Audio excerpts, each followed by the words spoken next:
Hey everybody! For this video I thought I'd do something a little bit different and have a go at an unboxing video because I've never done one of those before. But I've just got this new box set from Def Leppard. This is the 30th anniversary of their Hysteria album, which was a classic at the time and indeed still is. I've never actually owned this album, the original version. I've got their greatest hits, I've got the most recent album they released, and I've got a live DVD. But I've never actually had this album for some reason, and amongst all the many albums that I've bought over the years, so this was a good opportunity to get it, to treat myself for my birthday later this month. So I've had a little look through it already, so I just thought I'd show you what's in here. This is the front cover of the box. It's got obviously the Hysteria artwork on the front with a face roaring through the triangular shape on the front with the words Hysteria at the bottom and the Def Leppard logo at the top.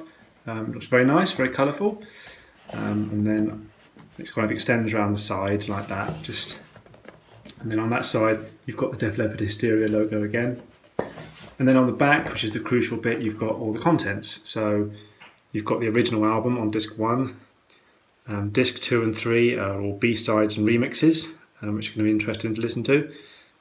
Discs 4 and 5 are a live show called In the Round In Your Face, so that should be pretty good. And then there are 2 DVDs as well. Visual Hysteria, which is Top of the Pops performances and promotional videos, so that'll be fun to watch. And then the second DVD is the Classic Albums documentary, of which there's also an audio documentary, in fact, on the first B-sides and remixes CD. It's the very last track down there. So you've got a radio documentary there, and then you've got the TV documentary on the DVD, so you've got 2 different looks at the album there, and there's various bits of bonus material on the Classic Albums DVD as well. So there's plenty to be digging into. I haven't listened to it yet. I'll either do a first listen review on my blog, or even a video maybe. I might just record myself listening to it. So we'll see what happens there. The box itself is easy enough to open, just slides off like that. Now in the lid, there is a bit of text in the lid, which I only happened to notice when I held it up to the light in the right way. But it says, "Do you take sugar?" There you go. If you hold it just like that, you can just about see it. Obviously for me, I mean, it's terrible contrast for me, but somehow just holding it at the right angle, I was just able to make it out. So that's a nice little touch. As for the box itself, there's all sorts of stuff in here. What I like is that you've got a bit of fabric here, which you can pull up to release all the books, which is quite a good idea. Just as a quick note, I should have probably said that the bit of fabric goes under the books and the CDs to help pull them out. As you can see from this image, it actually stretches quite a long way across the top when you repack the box correctly. So yeah, it's a good way of helping you to get everything out of the box. I say books, one of these things is actually a poster. So let's go through these first. This is the big book of Hysteria. This is a book all about the album. So you've got a bit of a Kerrang article in there. It's a shame they haven't really put the whole article there, but that doesn't really matter because you've got lots of pages then with text about the album. There's a newsletter to the fans there, which came out after Rick Allen's accident when he lost his arm, and indeed that's covered quite a lot in here because that happened during the development of Hysteria. I've read through a few of these pages already during the day, and it's very interesting. As well as Rick Allen's accident, there's also other troubles they had on the way making the album. So it did take a long time to produce, but well worth it in the end. It certainly paid off. So they're very happy with it. There's lots of nice photos in there as well, the band sort of posing and live, and some photos of sort of merchandise and things as well. And then towards the end you've got a track-by-track commentary. I haven't read these yet. I might read them as I listen to the album for the first time. There's a paragraph or 2 about each track there. And then you've got another picture there. So there's a few full-page, sort of double-page pictures. And then you've got basically a detailed list and credits of the tracks on all the discs in the set. And credits as well at the end. And what I like about this book is the fact that the text is white on black. It stands out really nicely, so I can hold it close up or use a magnifier and read it very easily, so I'm very pleased about that.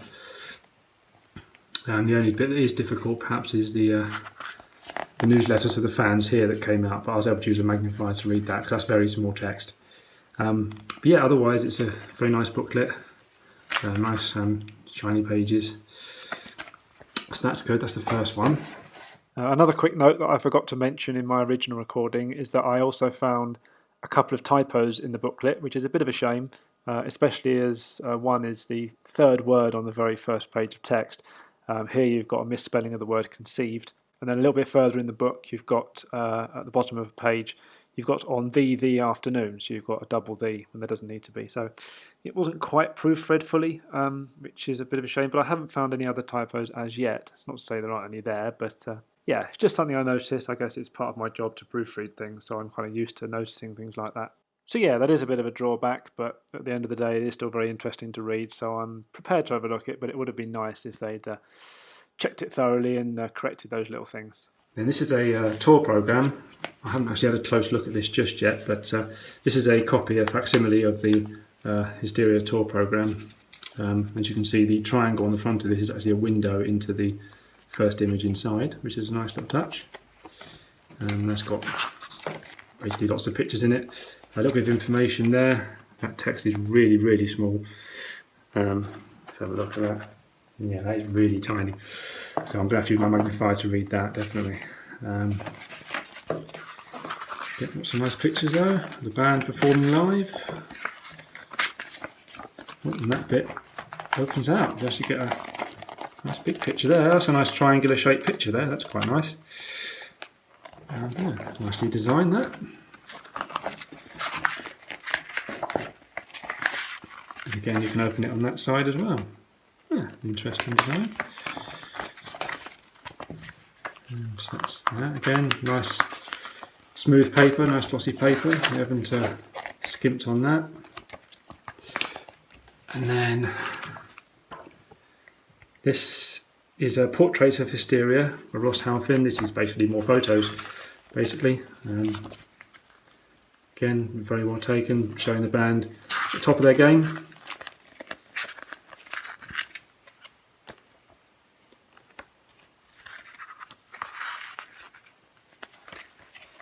That's a nice little extra. And then this is the discography. Again, the text in here is really, really small, but it's not something you really need to look at really closely unless you're a really die-hard fan who needs to know all these things. But it basically just tells you, the vinyl album releases, for instance, gives you the catalogue number and the highest chart position, the release date, the record label. And you've got CD album releases as well, the cassette album releases. Little Japanese release. It's all released, all the different releases of the album. Even cassettes there. Remember those, kids? Well, the kids certainly won't remember them, but us slightly older people will. It makes you feel old now when you realise that kids don't remember things like cassettes and Walkmans and things like that. It's a shame, really. But then again, CDs are better. They're much easier, and a lot of people would argue that vinyl is a superior quality. Of course, that's making a comeback. But then you've got the singles as well. I mean, Pour Some Sugar on Me, Hysteria, etc. There's about 7 singles from this album. There's only about 11, 12 tracks, so the fact they got 7 singles out of it, all of which did very well, just shows how great the album is.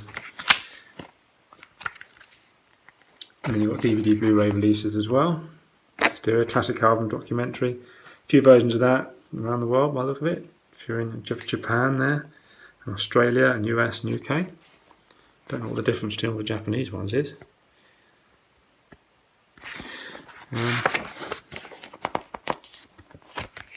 Yeah, so that's nice. And then you've also got a poster as well. The folds. So you've got the Def Leppard logo at the top. Got the album image again in the middle, that screaming face in the middle of the big triangle, and the Hysteria logo, and then at the bottom it says available on LP, MC and CD, and then the big name tracks at the bottom: Animal, Pour Some Sugar on Me, Hysteria, Armageddon It and Love Bites. That's a nice poster. in the image, but you get the idea. And nothing on the back, it's just blank on the back. So it could have made a double-sided poster out of it, I suppose, really. Had a big image of the band performing live or something, but it's a minor point. Okay, so those are all the books and the poster, and then comes the important part, of course, the CDs. Which again, I'll just pull out nice and easily. They're all in cardboard sleeves, and they've all got a bit of text on the side saying what they are. And the designs are all very similar as well, and they're all basically different corners of the album cover, if you like. So you've got the bottom left of the triangle on that one, bottom right there, over side there. So effectively, really, you could put all these together as a jigsaw to make the original album cover, which is an interesting way of designing it. That's quite nice. Obviously, with these cardboard cases, you've got to be a little bit careful when you're getting the CD out, so as not to get your fingerprints all over the underside. That's the only dodgy thing about this, but as long as you're careful, that's alright. They all open like this, a little flap like this, and you get a picture of the band on one side and then a related kind of picture from the album cover on the other side, and then on the back you get the track listing. So this first disc is the original album, so you've got all the tracks on there. If you know the album, you know all these tracks already. Women, Rocket, Animal, Love Bites, Pour Some Sugar on Me, Armageddon It, Gods of War, Don't Shoot, Shotgun, Run Riot, Hysteria, Excitable, and Love and Affection. And like I say, I've never listened to this album before. I know it's incredible, but obviously from their greatest hits, I know a fair few of these, so it'll be interesting to hear all the ones I don't know. I'll just show you the CD properly. Because all the CDs have got, again, a section of the album artwork on as well, and a line at the bottom, this one saying Disc 1 Original Album. Each of these descriptive bars, if you like, text bars, are all a different colour on each disc, so you can distinguish each one in that way, I suppose, if you wanted to. Because they are quite colourful. I mean, if you're not good at seeing, differentiating between different colours, then these might be a little bit confusing for you, because they are quite busy in terms of colour. But contrast-wise, yeah, the text on there, it stands out very well. And then this will be disc 2. Yep, B-sides and remixes. Again, picture of the band's on the right this time, with the big text Love Bites on the left-hand side. There's nothing too amazing necessarily about these insides, graphics-wise, but they still look nice. And on the back, you've got, like I said, the B-sides and remixes. So most of these I don't know. You've got radio edits, which are presumably just a bit shorter, but we'll see. Stumpus Maximus and the Good Old Boys performance of Release Me. That must be some special live performance, I'm guessing. I don't know. And then the classic album Hysteria documentary on the end. So I don't know how long that is, but judging by the number of other tracks on there, that radio documentary isn't going to be any longer than half an hour. But then that's perfectly adequate. And then, especially when you've got the TV documentary as well on the DVD, so you don't need a huge radio documentary as well. There you go, that's the CD.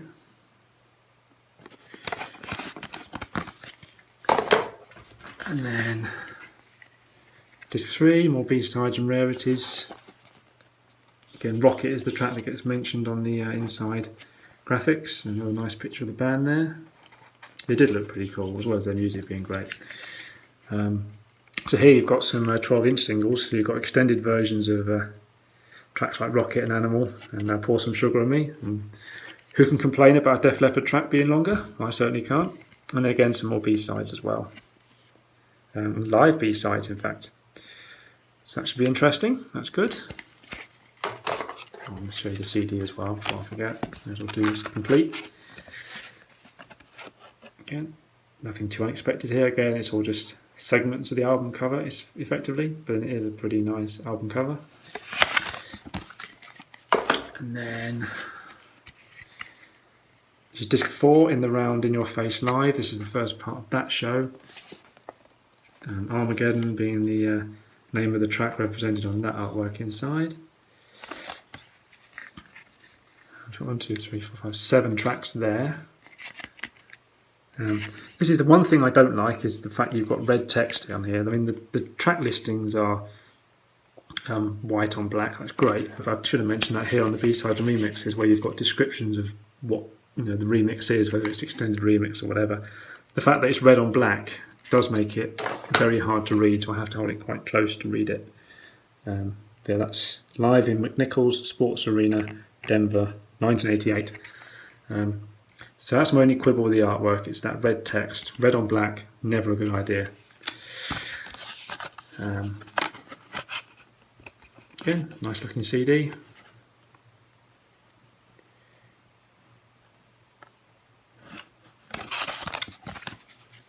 And then disc 5 is the second part of that.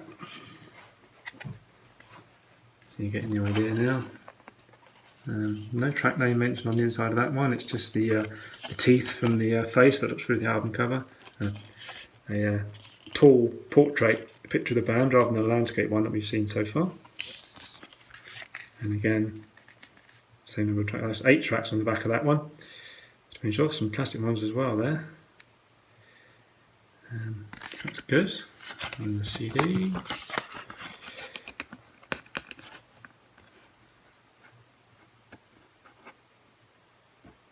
It's actually in the Round in Your Face live on 2 CDs. So you've basically got a live album as well as the studio album. And then, I think I've left one disc buried in here, haven't I? Because I think we one short. Typical. Yeah, that's the DVD I wanted. So this is DVD disc 1. This has got yeah, this threw me initially because the text on all the CDs has been down the bottom and sort of near the middle to the bottom of the cover. This one's at the top, and for some reason, I think because it's sort of, the bar starts green across what is already a slightly greenish yellowish background, I kind of missed it to start with. But there it is, DVD 1, Visual Hysteria. Picture of the band performing live there. You can just about see them under the spotlights. Nothing to speak of on the other side particularly. And then on the back it tells you what's on the disc. It's on top of the Pops performances, and a Brits performance, and various promo videos. So there's no red text on that one, so it'd be nice if they just use that sort of yellow text instead, where they want to make it stand out. So that'd be fun to watch. And then Classic Albums documentary. That stands out nice and clearly, that text. And you've got a few pictures of the band inside this one, sort of individual shots this time rather than group shots. And then here you've got the track listing on the back. So you've got their 5 most popular tracks. Perhaps they really want to focus on Animal, Hysteria, Rocket, Love Bites and Pour Some Sugar on Me. Must be looking at the making of each of those tracks, that's good. And then various bits of bonus material as well. There's a couple of acoustic performances which are intriguing. We'll have to have a look at those, they should sound pretty good. A bit about the drumming, a bit about the guitars, a bit about their producers' vocals, which are included as well, right up to until when the album's finally released. So it charts the entire development of the album. And that's it. The inside of the box, the inside of the lid, you had a bit of text. Inside the box isn't anything amazing to speak of particularly, but there it is if you want to see it. That's the lower edges that get covered up. Again, it's just all elements of the album covered basically throughout the whole set, so it just keeps it all complete. And there's the lid. On the bottom of the lid you've got the usual copyright stuff, so it says there's DVDs in there, exempt from classification, and there's compact discs. So yeah, that is it. So like I say, I'll give a review of it as I listen to it, either in video form or blog form. I'll probably try the video, see how that goes. If it's not much to talk about, then I will write about it instead. So yeah, thank you for watching. I hope you found it interesting. If you've got the set, let me know what you think. I think it looks pretty good. Like I say, it's pretty easy to read, it's nice and colourful. The music's going to be great, I'm pretty sure of that. So yeah, thanks for watching, and I'll see you for another video soon. Bye.